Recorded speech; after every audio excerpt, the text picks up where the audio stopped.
Good morning সবাইকে। আমি তোমাদের ট্রানজিশন এলিমেন্টস চ্যাপ্টারটা পড়াচ্ছি। ট্রানজিশন এলিমেন্টস এর মধ্যে আমরা আজকে পড়ব হচ্ছে তার ক্যাটালাইটিক প্রপার্টিস অথবা আমরা বলতে পারি অনুঘটকীয়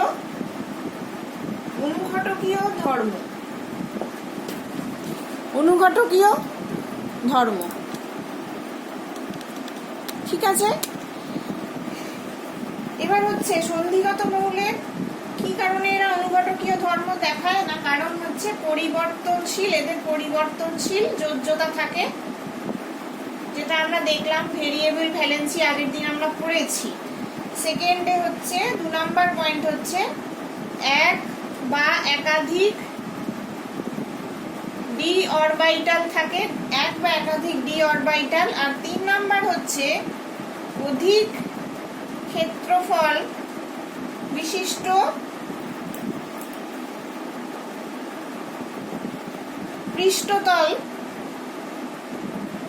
পৃষ্ঠতল থাকায় মৌল তাদের কিছু কিছু যৌগ বিভিন্ন রাসায়নিক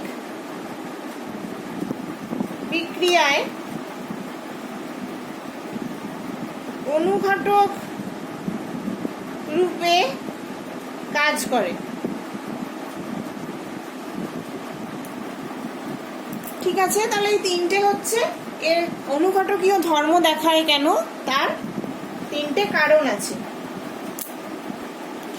এই 3টি কারণ আমরা জানলাম। এবার হচ্ছে আমরা কয়েকটা উদাহরণ স্বরূপ পড়ব যে তারা কি কি ক্যাটালিসিস করে।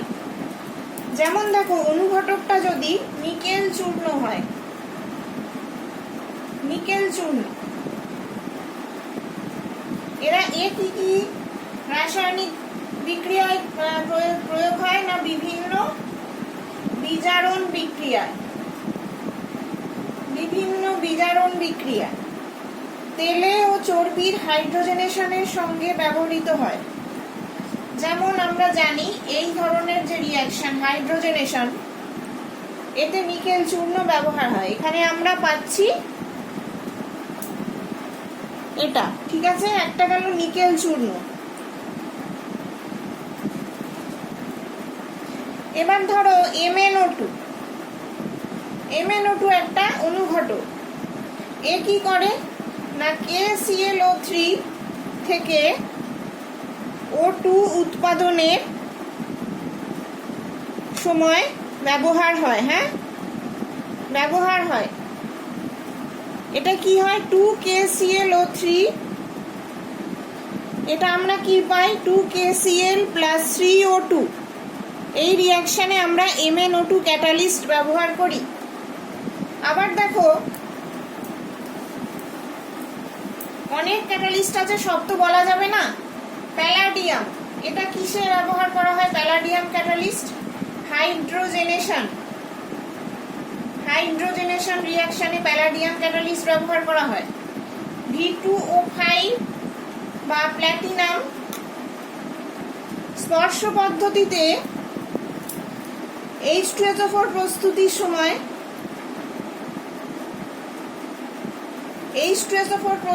সময় SO2 কে জারিত করে SO3 প্রস্তুতির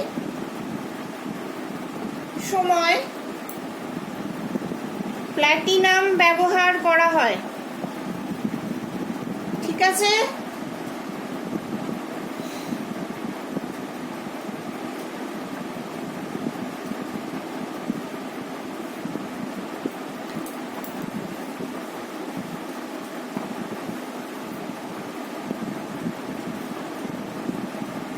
RHCl PPH3 এই ধরনের, এটা একটা রোডিয়ামের যৌগ। এর কিসের ক্যাটালিসিস হিসেবে এটাকে বলে উইলকিনসন্স ক্যাটালিস্ট। এটা কিসে ব্যবহার হয় না, হাইড্রোজেনেশন বিক্রিয়াতে ব্যবহার করা হয় এই ক্যাটালিস্টটা। এরা হচ্ছে অনুঘটকের এক একটা এক্সাম্পল। এইবারে আমরা পড়ব বিক্রিয়ার যে ক্রিয়া কৌশল বা কার্যাবলী।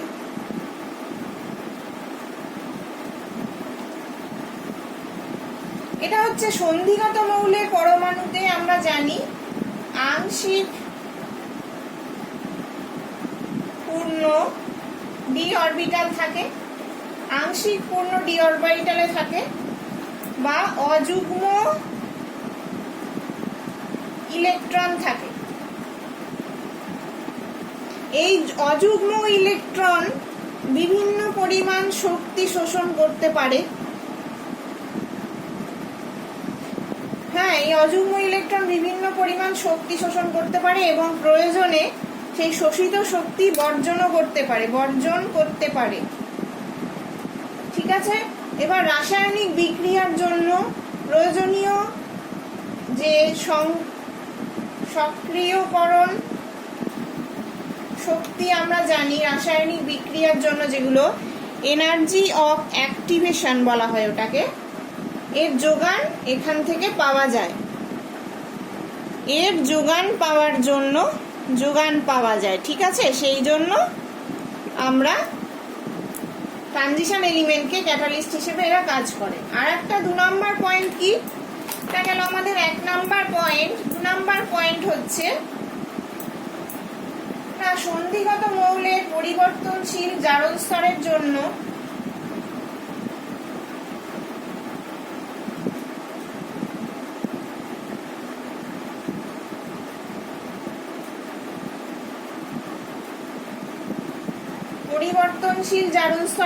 কি হয়, বিভিন্ন জারণ স্তরে বিক্রিয়ক অণুর সঙ্গে বিক্রিয়া করে অন্তর্বর্তী যৌগ এরা তৈরি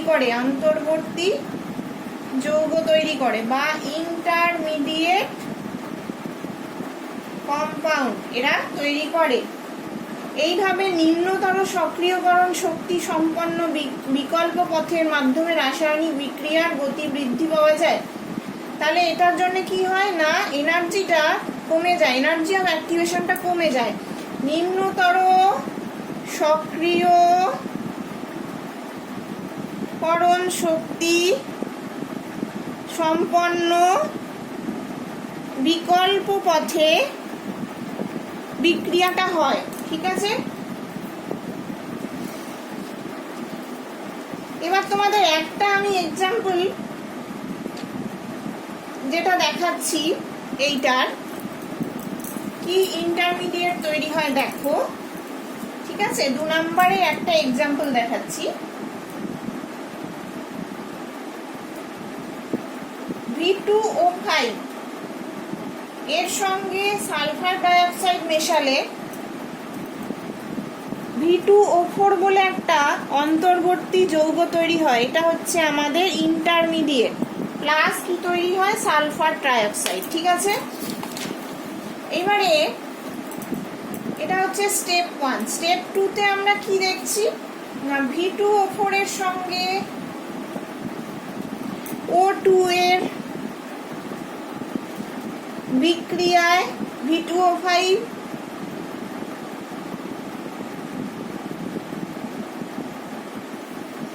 অনুঘটক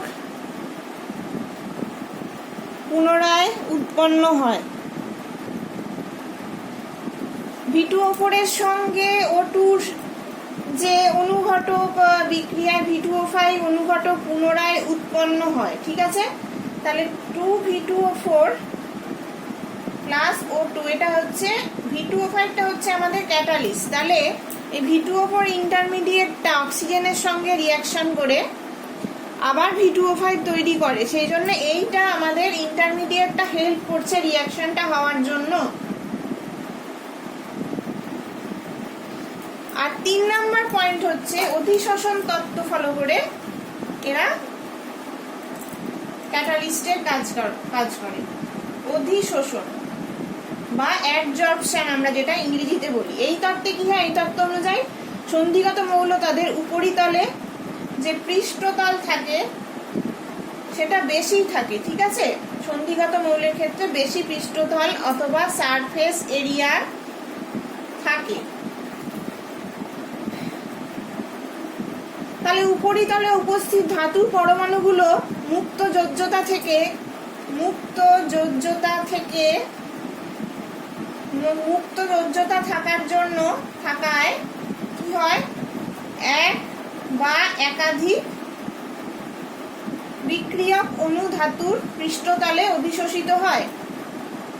এক বা একাধিক অণু ধাতুর পৃষ্ঠতলে অধিশোষিত হয়। অধিশোষণের ফলে অনুঘটকের উপরিতলে বিক্রিয়কের গাঢ়ত্ব বৃদ্ধি পায়।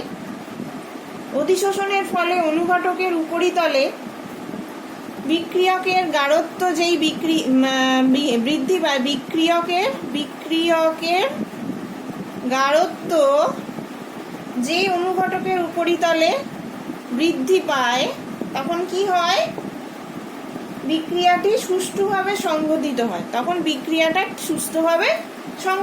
হয়। এটা হচ্ছে অধিশোষণ তত্ত্বর কার্যাবলী। এইবার আমরা পড়ব হচ্ছে চৌম্বকীয় ধর্ম। চৌম্বকীয় ধর্ম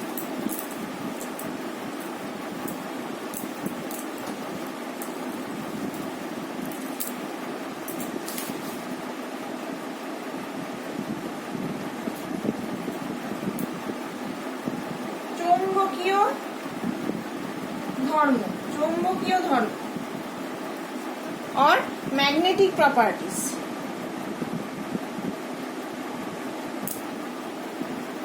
देखो चौम्बकीय धर्म तीन रकमेर হয়। একটা হচ্ছে তিরস্চৌম্বকত্ব। এদের কি হয় না, যেসব পদার্থ চৌম্বকীয় ক্ষেত্র দ্বারা বিকর্ষিত হয় তাদেরকে বলা হয় তিরস্চৌম্বকত্ব। তো তিরস্চৌম্বক পদার্থ বলা হয়।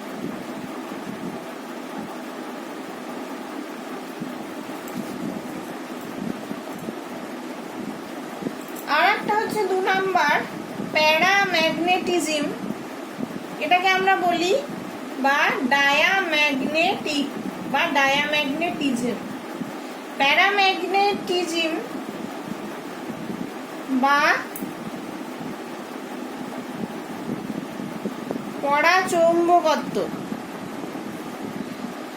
যেসব পদার্থ চৌম্বকের ক্ষেত্র দ্বারা আকর্ষিত হয় তাদের পরাচৌম্বক পদার্থ বা প্যারাম্যাগনেটিক পদার্থ বলে। যেসব পদার্থ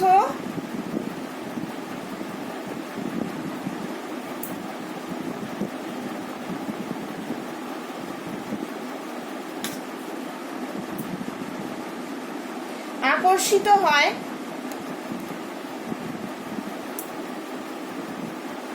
তাদের পরাচৌম্বক পদার্থ বা প্যারাম্যাগনেটিক পদার্থ বলে। ঠিক আছে, এদের যারা মোটামুটি ধরো প্যারাম্যাগনেটিক কারা হয়, যাদের মধ্যে অযুগ্ম ইলেকট্রন আছে, তারা মোটামুটি প্যারাম্যাগনেটিজম দেখায়। আর 3 নাম্বার একটা হয়, সেটা হচ্ছে ferromagnetism, anti ferromagnetism and ফেরিম্যাগনেটিজম।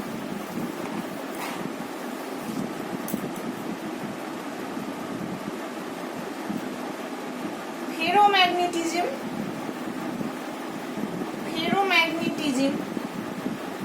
Anti ferromagnetism and ferrimagnetism. এরা কি না পরাচৌম্বকীয় পদার্থের চৌম্বকীয় ডাইপোলগুলো ঘনিষ্ঠ শ্রেণীবদ্ধ হয়ে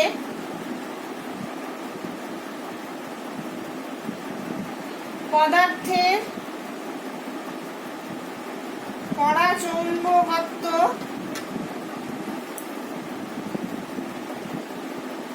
বৃদ্ধি করে এই ধর্মকে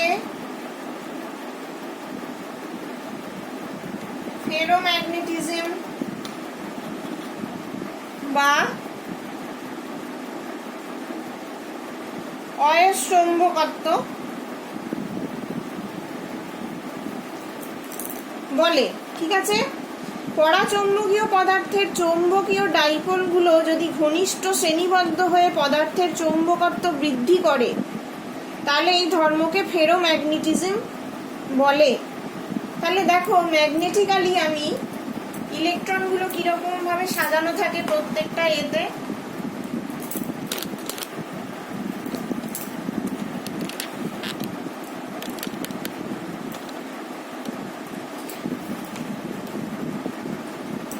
প্যারাম্যাগনেটিকের ক্ষেত্রে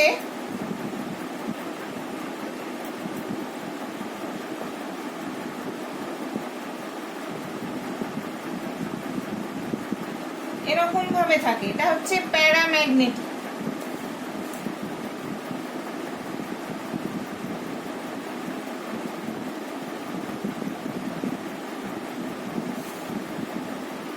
ফেরোম্যাগনেটিকের ক্ষেত্রে কিরকম থাকে,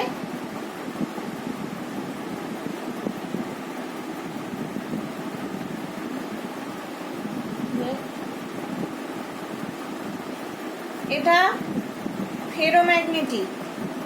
অ্যান্টি ফেরোম্যাগনেটিকের ক্ষেত্রে কিরকম থাকে, অ্যান্টি ফেরোম্যাগনেটিক। আর ফেরোম্যাগনেটিকের ক্ষেত্রে দেখো, ফেরিম্যাগনেটিকের ক্ষেত্রে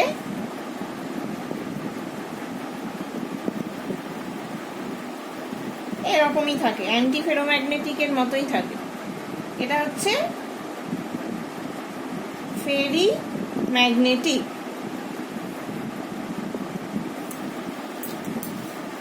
তাহলে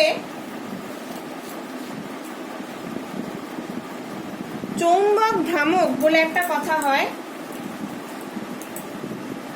সন্ধিগত মৌলের ক্ষেত্রে চৌম্বক ভ্রামক মিউ এস প্লাস এল সমান √4s+1 প্লাস l+1, যেখানে এস সমান অযুগ্ম ইলেকট্রনের ঘূর্ণন কোয়ান্টাম নাম্বার বা স্পিন কোয়ান্টাম নাম্বার। এল হচ্ছে অরবিটাল কোয়ান্টাম নাম্বার, কোয়ান্টাম সংখ্যার সমষ্টি। ঠিক আছে, মানে যোগফল, এটার সমান মানে এল।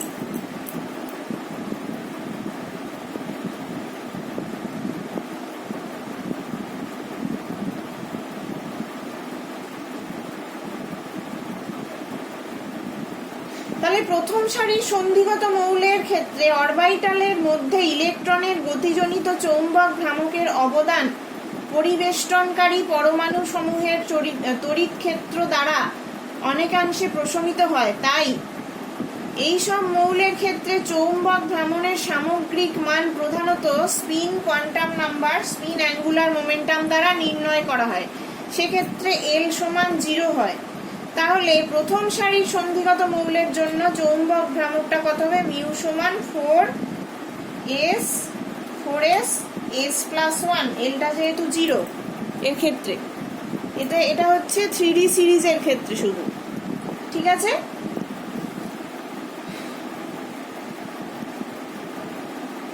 আবার বড় এস সমান কি, n × 1/2। এনটা কি না, অযুগ্ম ইলেকট্রনের সংখ্যা টু 1/2। তাহলে মিউ মানে আমি কি বলবো, মিউ মানে আমাকে লেখা যেতে পারে মিউ সমান √4s এর জায়গায় আমরা লিখব 4 × n × ½ n/2। ঠিক আছে,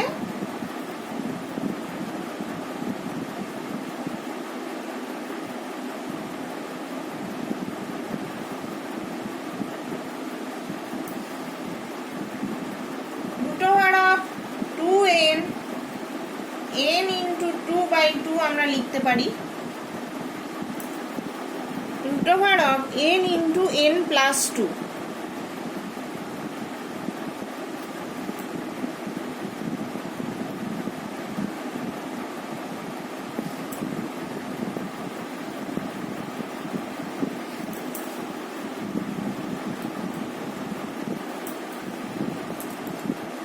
আমি ভুল লিখেছিলাম, n into n plus 2। তাহলে n হচ্ছে number of unpaired electrons, number of unpaired electron.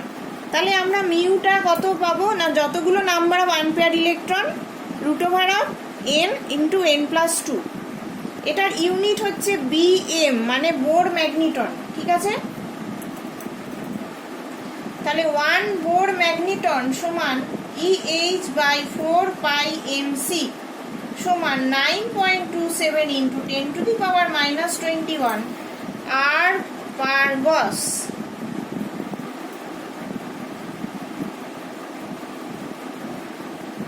ঠিক আছে, এটা হচ্ছে আমাদের ম্যাগনেটিক ধর্ম গেল।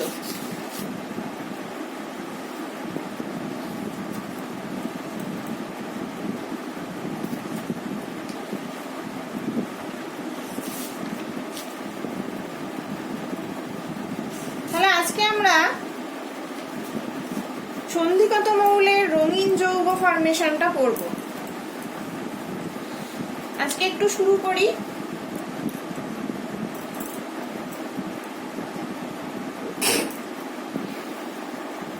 Formation of colour compounds. সন্ধিগত মৌল দ্বারা গঠিত অধিকাংশ যৌগগুলি কঠিন অবস্থায় এবং জলীয় দ্রবণে রঙিন যৌগ গঠন করে, ঠিক আছে। কেন হয় এদের ক্ষেত্রে না, ডি ট্রানজিশনের জন্য হয়, ডি ট্রানজিশন।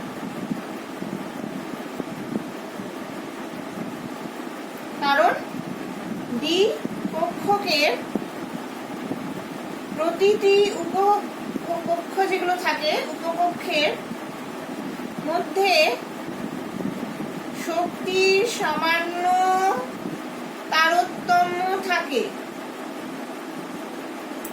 2 নাম্বার হচ্ছে সন্ধিগত মৌলের n-1d উপকক্ষটি আংশিক পূর্ণ থাকে।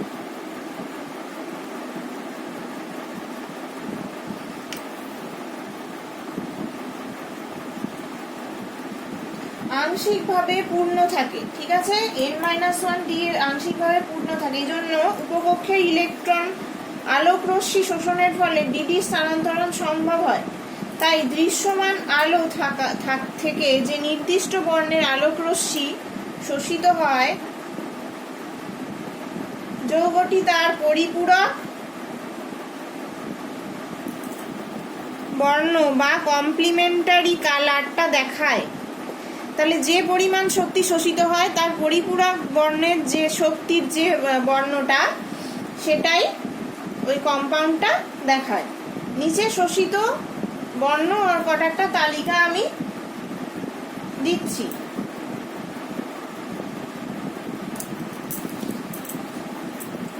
শোষিত যৌগের শোষিত আলোক রশ্মির বর্ণ, শোষিত আলোক রশ্মির বর্ণ, আর হচ্ছে পরিপূরক বর্ণ বা যৌগের বর্ণ, ঠিক আছে। দেখো, বেগুনি রং যদি হয় তাহলে পরিপূরক বর্ণ বা যৌগের বর্ণ কি হবে, বেগুনি রং যদি শোষণ করে কম্পাউন্ডটা, তাহলে ও রংটা দেখাবে হলুদাভ সবুজ, ঠিক আছে। যদি নীল রং শোষণ করে তাহলে ও রং দেখাবে হলুদ। যদি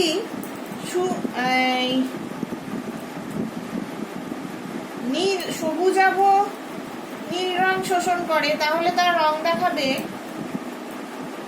কমলা। নীলাভ সবুজ শোষণ করলে তারপর রং দেখাবে লাল। সবুজ শোষণ করলে কি দেখাবে? গোলাপি। হ্যাঁ, হলুদ আভ, সবুজ করলে বেগুনি, হলুদ করলে নীল, কমলা করলে সবুজ, লাল করলে নীলাভ সবুজ রং দেখাবে।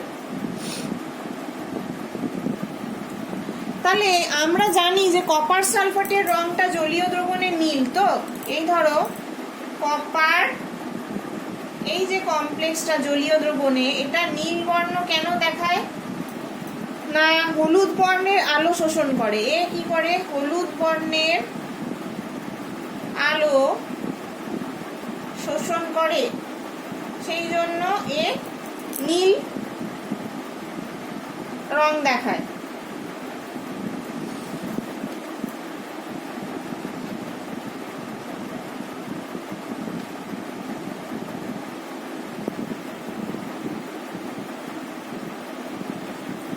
আবার দেখো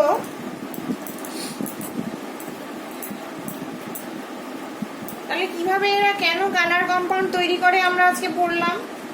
আবার দেখো টাইটেনিয়াম 4+, 3d0, জিঙ্ক 2+, 3d10, এরা হচ্ছে বর্ণহীন। কেন এরা বর্ণহীন? কারণ ডি অরবিটাল গুলো ফাঁকা, ডি অরবিটাল গুলো ভর্তি, ঠিক আছে? তাই এদের ক্ষেত্রে ডিডি স্থানান্তরণ হবে না, হয় না, ঠিক আছে? এদের অযুগ্ম ইলেকট্রন নেই বা ডি অরবিটাল ফাঁকা থাকে, তারা বর্ণহীন হয়। 2 নাম্বার,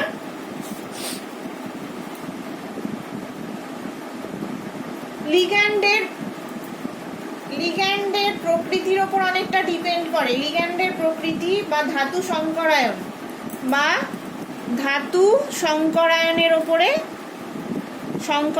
ওপরে ডিপেন্ড করে। নিকেল H2O6 2+ থেকে সবুজ, নিকেল NH3 6 2+ থেকে নীল,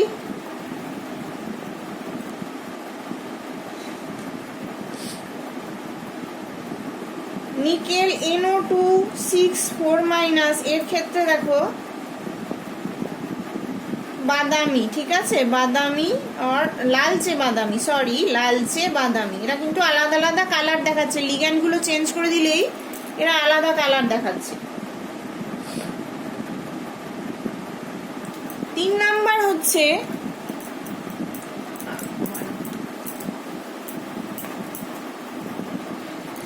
S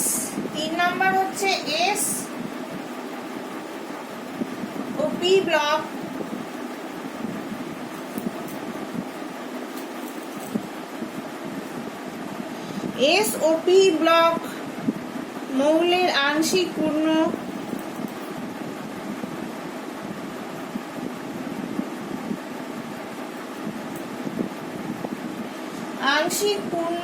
ডি অরবিটাল